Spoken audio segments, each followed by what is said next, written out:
to Chavez Familia. It's Andy and Dawson today, and this is kind of a story that involves Dawson, so I feel like he should be in on it. Plus, he just woke up from his nap, so he's not gonna let me put him down. But I wanted to come on here, and as you can kind of see what the video is labeled, I want to talk about my C-section experience. So I was not able to give birth vaginally, which is 100% okay. Everybody's body is different, and everybody has a different reason why they do C-sections, whether they, decided to do one for health reasons, or, they had to because they couldn't the other way. So I'm gonna talk about my experience, and if you guys are out there and you're about to have a baby, or whatever the case may be, and you're just kind of curious, C-sections are okay, all right? This is an innovative way that we decided to help women give birth and bring their babies into this world with the number one concern in mind is the health of the mom and the baby. So this is not a video to convince you to have one. This is just, so you can kind of do your research, and maybe this video kind of helps. So I was in labor for a couple of hours, and just for whatever reason, I was past my 40 weeks. I was really close to 42 weeks, and my body just never progressed. These moments happen, you feel very vulnerable, and you can make decisions on emotion, and you just want to make sure that you have the best doctors near you. Anyway, so when I found out I had to have a C-section, I was really scared, because I've never had surgery. I've never had a broken bone. I've never been to the hospital, thank God. And I was really scared about the whole procedure. It's major surgery that you're awake for. And I was really nervous. I actually started crying because I was really scared, and the doctors all made me feel really relaxed about the whole procedure. They were so good at explaining everything to me and making sure that I was aware of my own choices, and they were just trying to guide me along to what was better for me and my baby. So they put like a hat gown on me, or like a hairnet, like one of those things, and then they like wheeled me out, and I combat scary situations with humor. That's just who I am. And I kept telling to the person that was wheeling me, if she had any ideas of what I would give him for Christmas. I was just really scared, and I just wanted to make some conversation with somebody. And so they wheel me in, and they take you to a surgery room, and it's all white. If you've ever had surgery, you probably know, but I never had surgery, so it was like all white. It literally looks like Grey's Anatomy scene. And they have a table where they have all the instruments, like scalpels and stuff, and I was too scared to look at that, so I just kind of looked away. And they lay you kind of in the middle. And I had the epidural before, so from the epidural, they also give you the anesthetic, so you don't have to do it again or anything like that, which I thought was nice, because the epidural wasn't bad or anything like that. It was actually really easy, and you barely feel anything. Same thing with the IV. I was really nervous about the IV. It doesn't really hurt. I mean, it does kind of feel uncomfortable towards the end, and I feel like as soon as I was going home, I just really wanted to rip out the IV because I was so sick of it being on my hand. But it doesn't really hurt too bad. And again, I'm scared of vaccination. So if you have a low pain tolerance, I know it can feel really scary, like you can't handle it, but you can, if you need to, you will. But anyway, so they wheel me into this room, and they start, going over all the instruments that they need. And then what my doctor did, and what I really liked, was he actually stopped everything, and he's like, Andrea, well, what are we doing? And I was like, a C-section. And he's like, do you feel 100% comfortable with this? And I was like, yes. And he's like, okay, we are ready to start. You are going to meet your kid in 13 minutes. When you feel like you're out of control, getting some sort of acknowledgement about what you're gonna do, and they go over the risks with you, it gives you a sense of control back. you know, of what's going on when it can be kind of scary. And they allowed Christian to the room because at first they have to prep everything. And then Christian's over here in like his dad outfit. And he's like, all right, you're gonna meet your son in 13 minutes. I was like, what? 13 minutes? That's crazy. So, as I was laying there, my arm actually started shaking. It was actually this arm right here. And it was shaking, and I remember telling him, I don't know if it's because I'm scared, but my arm is shaking. And it wasn't like super crazy, but it was like shaking.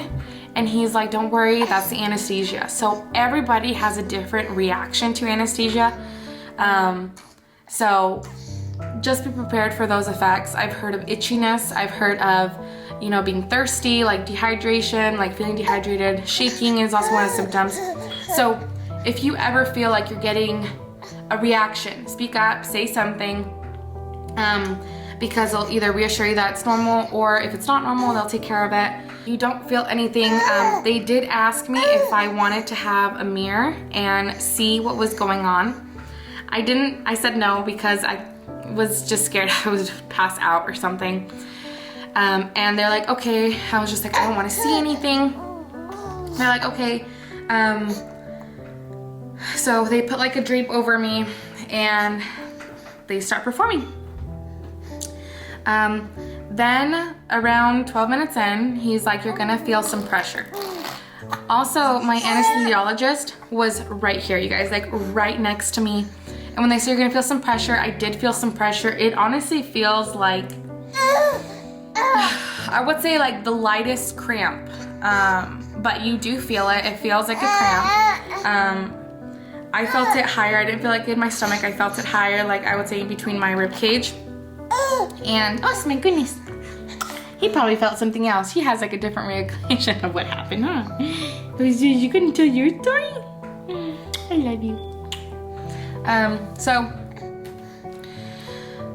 So he's like, you're gonna feel some pressure. And I remember I went, oh, like this, like it hurt. And it doesn't hurt, it feels like pressure.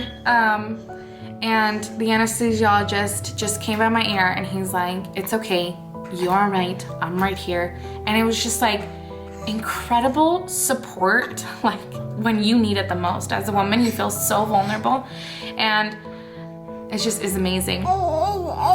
Then they pulled him out, and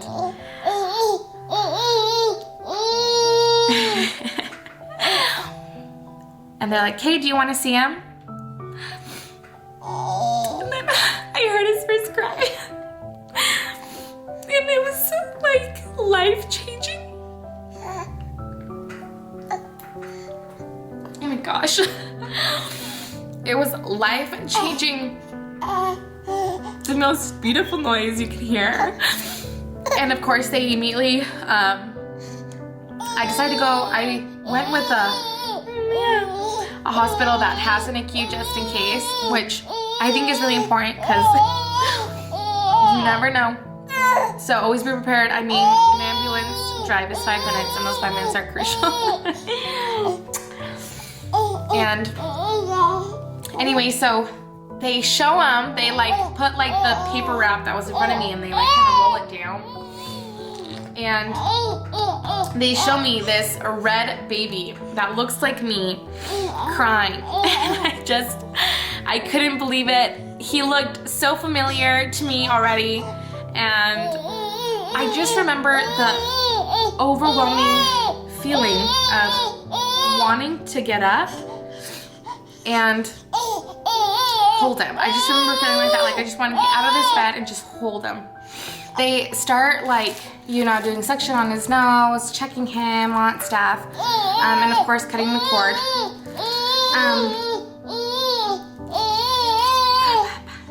Then Christian just like, boom, leaves me, and he's over by the table, and he just comes over, he's like, he's so cute, you're not gonna believe how cute he is. So true, so cute.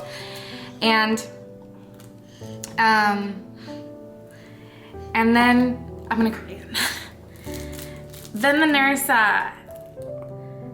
brings him, you know, he's all wrapped up, and she brings me my son.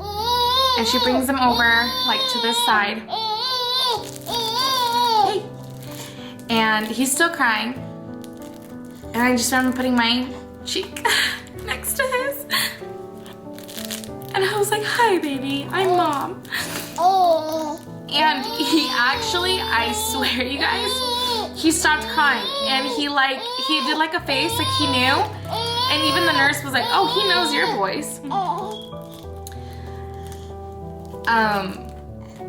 And then they sew me back up. They make sure, like the doctor then, so they sew me back up. And the doctor actually asked if I wanted a picture of my uterus. I was just so happy and like weird at that moment that I told Christian, I was like, yeah, get a picture of my uterus. Which I'm not gonna put into this video, but oh my gosh. I mean, if your husband can't take those pictures, it is kind of interesting to look back. I couldn't look at anything until like, just like, I wanna say like 2 weeks ago. Because it's a, you know, it's something that your body went through, and it can kind of be hard looking back and seeing your picture of your uterus, but if you can, maybe do. If you get an option to, it is kind of cool to look back, I guess. I thought it was kind of neat. And then they wheel me. So then they put Dawson like all wrapped up like in my arm, and you feel so great because you're so pumped of drugs. But I remember like scared that I was gonna drop them because I couldn't feel like my arms, like they felt so weak. And yeah, what? And but I didn't drop them or anything. And then they go back to the room, and like that was it. I remember I couldn't really get out of bed by myself. I needed help. I was only in the hospital for about 2 days, but I wanted to just leave. There's certain things that you have to do before you leave the hospital. One of them is go to the bathroom. Number 2, you have to pass gas. You have to be able to walk. I will tell you this. So after my C-section, I didn't really get up to walk the first night.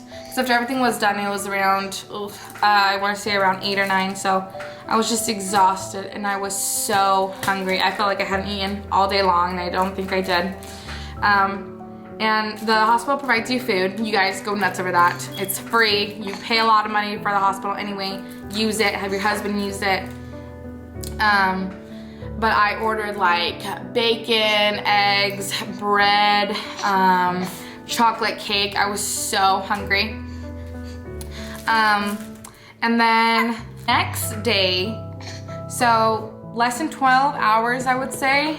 Well, just about 12 hours, maybe 18, around there. I did get up, but I walked very, very slowly. Very slowly. And you do have a lot of blood clots that come out. I'm talking like, you know, period blood clots, a little TMI, but you know, period blood clots, it's like the monster of that version. Like, it's huge. But if you pass one that looks a little funny, always report it. They do tell you that if you have a big blood clot to report it, and I got like probably 2 really big ones. I was not really expecting that. As well as you do wear like these big diapers and these pads, which aren't really that big of a deal. And I prepared just really large sweatpants ones so I could be extra comfy. I didn't want anything tight.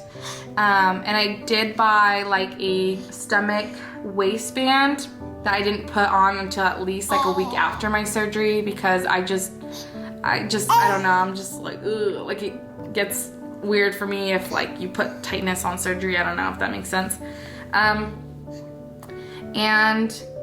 then, you know, I started walking very slowly, and I couldn't really get out of bed by myself. I needed Christian's help. Like, you need someone to help you because like you feel like very weak there.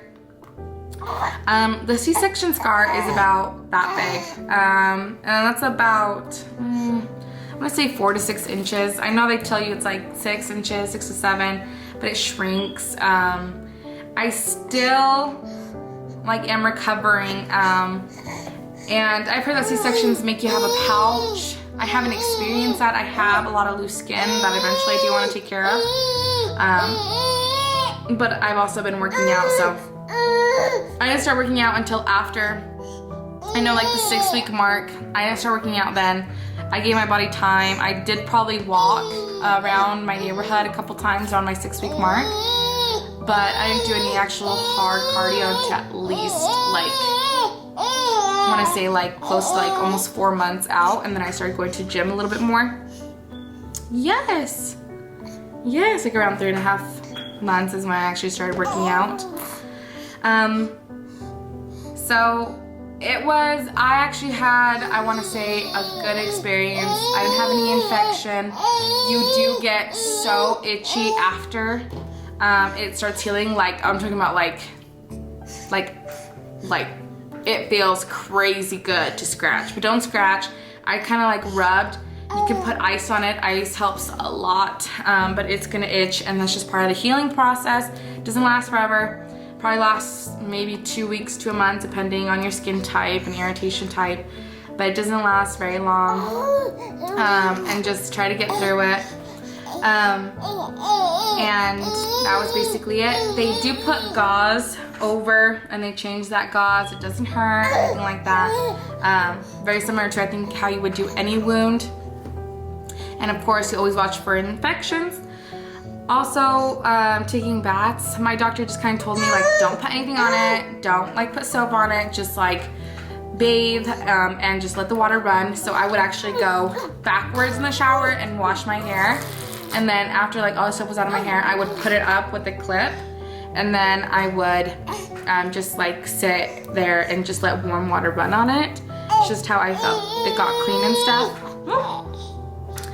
And that was, I want to say that was it.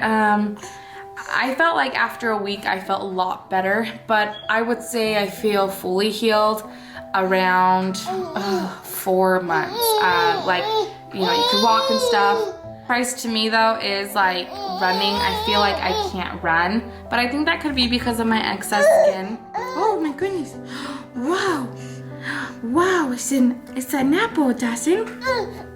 But anything is worth for this little creature who's oh, can you say hi, Dawson? Right now he's standing pretty straight. And he's turning. He's very strong. He can hold his head up. He loves hearing his own voice and blowing bubbles. It's so fun to see him grow, but it's crazy that he's almost gonna be 5 months. Time really does go by so fast. Just enjoy every second. You might, oh my gosh, I'm gonna cry again, you guys. You might not remember every moment, and you know, as a new parent, you're gonna be tired, and that's totally cool, you guys. Just try your best, and you'll be the mommy your baby needs. So congratulations to all you new moms out there that are expecting. I wish you the happiest and the healthiest journey, you guys. Thanks for watching. Bye, guys.